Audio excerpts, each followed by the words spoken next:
السلام علیکم ورحمۃ اللہ وبرکاتہ۔ بسم اللہ الرحمن الرحیم۔ دوستو، ایک سوال آیا ہے کہ جب بخاری میں لکھا ہے کہ حضرت فاطمہ رضی اللہ تعالیٰ عنہ سیدنا صدیق اکبر رضی اللہ تعالیٰ عنہ سے ناراض ہو گئیں تو اہل سنت کیوں نہیں مانتے؟ جن صاحب نے یہ سوال کیا ہے ان کی خدمت میں عرض کرتا ہوں کہ میرے بھائی، آپ کو کس نے کہا کہ اہل سنت نہیں مانتے؟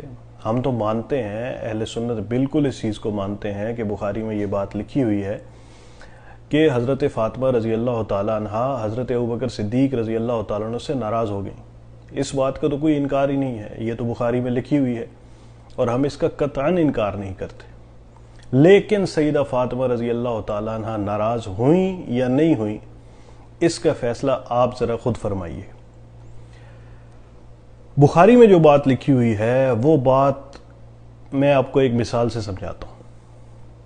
آپ اپنے دفتر کے اندر بیٹھے ہوئے ہیں، آپ کو آپ کے باس کا فون آتا ہے کہ فلاں پروجیکٹ کے حوالے سے ایک میٹنگ کرنی ہے، تو ذرا میرے کمرے میں آ جائیں یا میٹنگ روم میں آ جائیں۔ آپ کہتے ہیں کہ میں باقی ٹیم ممبرز کو بھی بلا لوں، تو آپ کے باس چپ ہو جاتے ہیں اور فون بند کر دیتے ہیں۔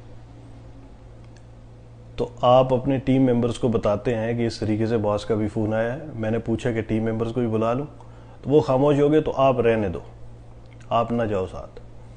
آپ میٹنگ روم میں پہنچے تو باس نے پوچھا جی باقی کدھر ہیں؟ آپ نے کہا جی فون پہ بات ہوئی تھی، آپ خاموش ہو گئے تھے تو میں سمجھا کہ ان کو نہیں بلانا۔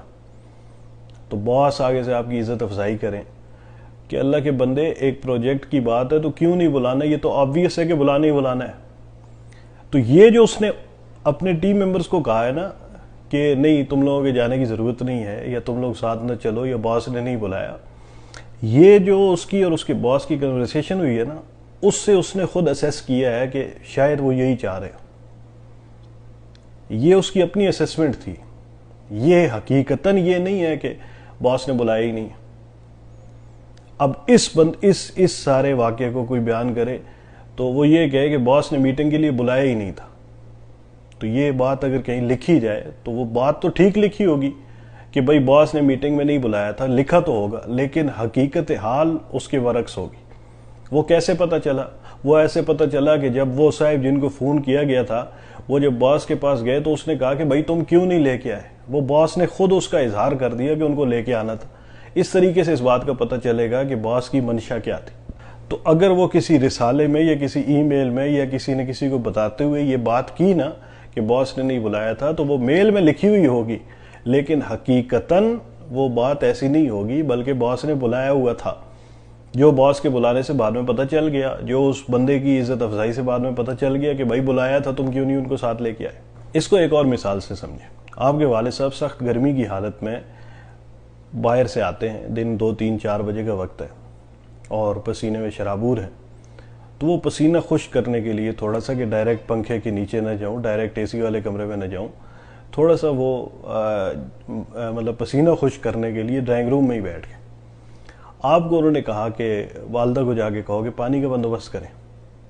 آپ جاتے ہیں اور اب آپ والد صاحب کی حالت دیکھ کے یہ سمجھے ہیں کہ والد صاحب نے نہانے کے لیے پانی کا کہا ہے۔ آپ نے اپنے والدہ صاحبہ کو جا کے کہا کہ اماں جی وہ پانی جو ہے وہ رکھ دیں غسل کے لیے، اور تھوڑا ڈیٹول بھی ڈال دیجیے گا، کرونا کا جو ہے وہ سیزن چل رہا ہے اور کرونا کی جو ہے وہ وبا پھیلی ہوئی ہے، تو وہ ذرا تھوڑا سا ڈیٹول بھی ڈال دیجیے تاکہ جراثیم کش جو ہے وہ پانی بن جائے۔ والدہ صاحبہ نے آپ کی ہدایت کے مطابق وہ پانی کا جو ہے وہ بندوبست کر کے رکھ دیا اور اس میں ڈیٹول بھی ڈال دیا۔ والد صاحب جب تشریف لائے، انہوں نے کہا بھی میں نے پانی کے بندوبست کرنے کا کہا تھا۔ آپ کی والدہ آگے سے جواب دیں کہ وہ تو میں نے رکھ دیا ہے غسل خانے میں نہانے کے لیے، اور آپ کا بتائیں کہ آپ آئے تھے اور آپ نے یہ کہا۔ تو والد صاحب کہیں کہ میں نے تو نہ نہانے کی بات کی، نہ ڈیٹول کی بات کی، نہ کوئی کرونا کی بات کی، میں تو گرمی اشر کے اندر آیا ہوں، مجھے تو پانی پینے کے لیے چاہیے تھا، تو میں نے یہ کہا تھا کہ کوئی شربت وربت بنا دو، اور میں پینے کے لیے بات کی تھی۔ آپ سے پوچھا جائے بھائی والد صاحب نے کہا تھا، آپ کہیں کہ جی یہ میں نے اصل میں سمجھا یہ تھا کہ والد صاحب ایسے ایسے آئے ہیں تو گرمی ہے تو پسینہ خشک کر رہے ہیں تو آگے غسل ہی کریں گے۔ تو یہ آپ کی سمجھ ہے، اس سمجھ کو اگر کہیں بیان بھی کیا جائے گا نا تو یہ آپ کی سمجھ، وہ بیان کیا جانا ٹھیک ہوگا کہ آپ نے یہ سب کچھ کیا ہے، لیکن حقیقت میں والد صاحب کی منشا کیا تھی یہ والد صاحب کے بتانے پہ پتہ چلا کہ انہوں نے پینے کے پانی کا کہا تھا۔ تو میرے عزیز، یہ احادیث مبارکہ کے اندر بھی ہوتا ہے۔ ایک حدیث میں ہے کہ غلام کے لیے ہر کام میں دوہرا اجر ہے۔ حضرت ابو ہریرہ رضی اللہ تعالیٰ عنہ کا قول مبارک اس کے بالکل متصل لکھا ہوا ہے کہ اگر والدہ کی خدمت نہ ہوتی اور جہاد نہ ہوتا اور حج کعبۃ اللہ نہ ہوتا تو میں یہی چاہتا کہ میں غلامی کی موت مرتا۔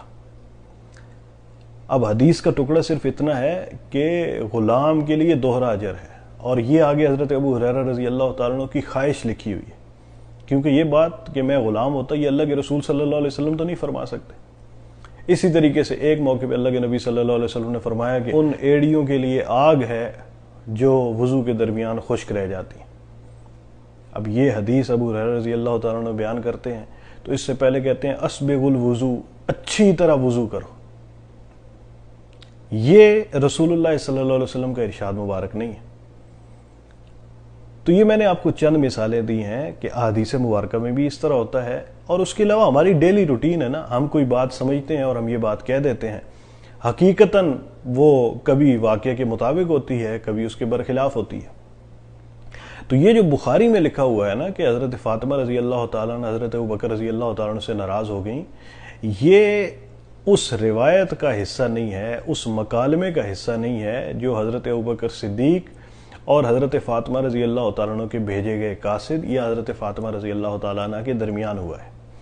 وہ بات بس وہیں تک ہے کہ حضرت ابوبکر صدیق رضی اللہ تعالیٰ عنہ نے مال فے میں سے، فدق میں سے کچھ بھی سیدہ فاطمہ رضی اللہ تعالیٰ عنہ کو نہیں دیا اور کچھ بھی دینے سے انکار کر دیا، بس وہ بات وہاں تک ہے۔ اس کے بعد جو آگے سب کچھ لکھا ہوا ہے، یہ بخاری میں تو لکھا ہوا ہے، لیکن یہ ابن شہاب زہری ایک راوی ہے، یہ ساری کی ساری اس کی بات ہے، اس نے ایسا سمجھا ہے۔ جہاں جہاں پہ ابن شہاب زہری موجود ہے وہاں وہاں اس ناراضگی کی بات کا ذکر ہے۔ ابن شہاب زہری جس روایت کی سند کے اندر نہیں ہے وہاں ناراضگی کا ذکر نہیں ہے، تو اس لیے ہم کہتے ہیں کہ یہ ابن شہاب زہری کی اپنی اسیسمنٹ ہے، یہ اس واقعے کا حصہ نہیں ہے۔ وہ وہاں پہ موجود نہیں تھا، اس تک بات پہنچی تو اس نے یہ سمجھ لیا کہ اچھا خاموش ہو گئی تو اس کا مطلب ناراض ہو گئی۔ اب ہمارے پاس قرائن موجود ہے نا کہ حضرت فاطمہ رضی اللہ تعالیٰ نے اس بات پہ ناراض ہو ہی نہیں سکتی۔ کوئی دنیا دار عورت ہے کہ ان کو زمین کا جو ہے وہ ٹکڑا ایک نہیں ملے گا تو اس پہ ناراض ہو جائیں گے۔ اللہ کے نبی صلی اللہ علیہ وسلم کا ارشاد مبارک سن کے آج کا مسلمان ناراض نہیں ہوتا، بلکہ اسے بتایا جائے کہ سود حرام ہے اور وہ سود کھا رہا ہو اور اللہ کے رسول کو کوئی ارشاد سنا دیا جائے تو وہ ہرگز اس پہ ناراض نہیں ہوتا کہ تم نے مجھے حدیث رسول کیوں سنا دی ہے اور حدیث رسول کیوں سنا دی ہے اور قرآن کی آیت کیوں سنا دی، بلکہ وہ اس کو قبول کرتا ہے۔ تو حضرت ابوبکر صدیق رضی اللہ تعالیٰ نے اپنی تو بات ہی نہیں کی کہ میں نہیں دیتا، انہوں نے یہ فرمایا کہ میں نے اللہ کے نبی صلی اللہ علیہ وسلم سے یہ سنا ہے۔ تو اب حدیث مبارکہ سن کے تو سیدہ ناراض نہیں ہوں گی، یہ تو آبویس ہے۔ اب اس کے علاوہ ایک حدیث مبارکہ میں بڑے واضح الفاظ ہیں کہ مسلمان کے لیے جائز ہی نہیں ہے کہ وہ 3 دن سے زیادہ کسی کے ساتھ کلام کرنا چھوڑ دے۔ تو اس روایت کے ہوتے ہوئے کیا سیدہ اللہ کے نبی صلی اللہ علیہ وسلم کی اس تعلیم کی خلاف ورزی کر سکتی ہیں؟ ایک بات اور یہ ہے کہ حضرت فاطمہ رضی اللہ تعالیٰ عنہ تو پردے کی ضرب المثل ہے نا، تو سیدہ فاطمہ رضی اللہ تعالیٰ عنہ کو کون سا روزمرہ جو ہے وہ حضرت ابوبکر صدیق رضی اللہ تعالیٰ عنہ سے کلام کی ضرورت پڑتی تھی؟